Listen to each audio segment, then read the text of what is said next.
Et il y a, je pense aussi, tu vois, on oppose souvent le process à la créativité.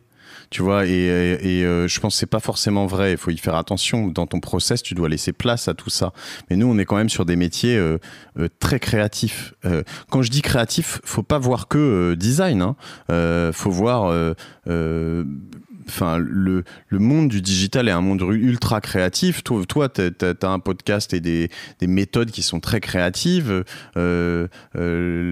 L'émergence du contenu, mais aussi la manière dont on fait du business, c'est une manière de voir créative de l'avenir des choses. Tu vois, une des startups qu'on a créées, qui s'appelle désormais Ocus, qui s'appelait WeFlash, c'est une boîte qui fait des shootings photos. Pour des agents immobiliers. Tu as peut-être entendu parler d'une boîte qui s'appelle Miro aussi, qui a levé récemment, je crois, 230 millions. Bon, on est concurrent de cette boîte. Ce business, tu vois, c'est une idée que j'ai eue en 2010-2011. C'est créatif. Et donc, faut réussir à pas faire en sorte que les process, même chez nos clients, et tu vois, moi, quand je reviens sur McKinsey ou EY, j'ai l'impression que c'est des boîtes tellement processisées qu'elles sont pas créatives. Et peut-être que je me trompe, tu vois, mais probablement que c'est la sensation que j'en ai de l'extérieur. Donc moi, j'essaye aussi de me prévenir de ça et d'être capable de garder une forme d'esprit un peu latin, chaleureux et tout ça, et où on se dit, ok, on laisse quand même les gens avoir leur part d'instinct, en fait. Et ça, c'est assez important. Il y a vraiment un équilibre, du coup, à trouver à ce niveau-là et de comprendre. Je pense que c'est vraiment une question de coût / récompense et de vraiment réfléchir dans ta situation. Je pense qu'il y a, dans certains livres, mais notamment Imis, Walk the System, c'est des livres qui ont vraiment ce culte du process. Et dans mon milieu, web entrepreneur, tout ce qui est formation, etc., il y a aussi un culte de tout processiser pour ne plus avoir travaillé. Et je pense qu'il y a des vrais trade-offs qui sont faits là-dessus et qui sont différents. Et je pense que, notamment dans le business dont tu parles sur l'agence, c'est pour ça que je te posais pas mal de questions sur le process, parce que c'est là où je vois un vrai plafond, où les gens se heurtent à un plafond, où tout d'un coup, ils n'arrivent pas à mettre en place ce niveau de contrôle qualité, par exemple, et se retrouvent à tout devoir vérifier eux-mêmes. Le problème, c'est que si tu dois tout vérifier toi-même et que tu commences à avoir beaucoup de clients, beaucoup de business qui tournent, tu deviens le bottleneck où tout le monde est en train d'attendre constamment que tu fasses un retour. Et inversement, des gens qui sont sur des plus petits business, qui ont besoin peut-être d'être très agiles et d'évoluer beaucoup et d'expérimenter pas mal, peuvent se piéger rapidement dans un process, notamment, tu vois, par exemple, pour prendre un exemple qui n'a rien à voir, mais un YouTuber, il y a plein de gens qui se lancent sur YouTube avec une idée extrêmement précise des vidéos qu'ils vont faire, ok, c'est ça que je vais faire, etc.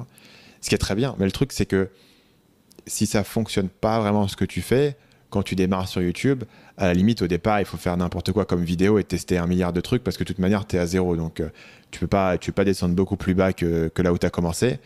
Mais inversement, si tu t'autorises à tester des trucs totalement différents en termes de vidéos, que ce soit à partir sur du contenu quotidien où tu fais énormément de contenu, que ce soit à partir sur des grosses vidéos d'analyse, c'est aussi là où se génère une variété d'expériences différentes qui va te permettre de voir ce qui fonctionne, tu vois. Les gens parfois essayent un petit peu de faire ce que moi je fais sur YouTube sans se rendre compte que ce que j'ai fait, c'est pas la seule idée fixe que j'avais au départ. Au départ, j'ai testé pas mal de choses. J'ai testé aussi plein de trucs sur mon podcast. Sur le podcast, j'ai fait des séries où j'étais tout seul, je fais des interviews. Et c'est pas ce que tu feras demain en plus. C'est ça, je pense que le talent que tu as et moi ce que j'essaie de travailler autant que possible, c'est juste de me dire, mais pour plein de raisons d'ailleurs, mais y compris pour la raison de kiff dont je parlais au tout début de cet épisode, c'est qu'il y a un moment, ce que tu fais, ça va t'emmerder un peu. Parce que si tu fais toujours la même chose, on fait partie de ces gens, je pense, excuse-moi d'être inclusif, mais tu me dis si je me trompe, mais qui au bout d'un moment, t'as fait 150 épisodes d'un truc, t'as envie de faire autre chose, un peu. Mais tu dis, attends, j'ai cet asset, j'ai tant d'abonnés, j'ai tant de choses, comment je fais autre chose, voilà. Parce qu'en fait, la vie, c'est aussi ou surtout du kiff, tu vois, donc faut pas l'oublier. Mais donc, les process, ils doivent... moi, je pense qu'ils doivent potentiellement...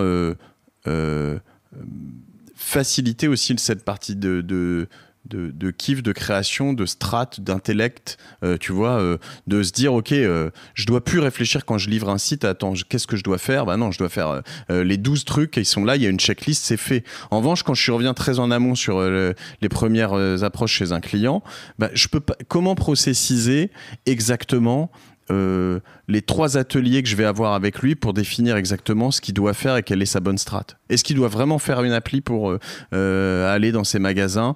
Est-ce qu'elle doit vraiment être sur une tablette ou plutôt sur un iPhone ? Est-ce qu'elle doit plutôt être sur Android que sur iOS ? Est-ce que, est-ce que les vendeurs en ont vraiment besoin ? Est-ce que je vais aller, je vais aller leur poser la question. Est-ce que les clients trouvent pas ça relou qu'il y a un mec qui soit sur... Enfin, tu vois, toutes ces questions-là, c'est difficile à processiser. Donc, voilà, il y a des choses qui le sont pas, en l'occurrence. Salut, c'est Stan, j'espère que vous avez apprécié cet extrait du podcast Marketing Mania. Bien sûr, vous pouvez retrouver l'ensemble des épisodes du podcast, y compris les instructions sur comment vous abonner sur l'application Apple Podcast ou sur votre téléphone Android en vous rendant sur mon site à l'adresse marketingmania.fr/podcast. Je vous ai mis le lien dans la description de cette vidéo.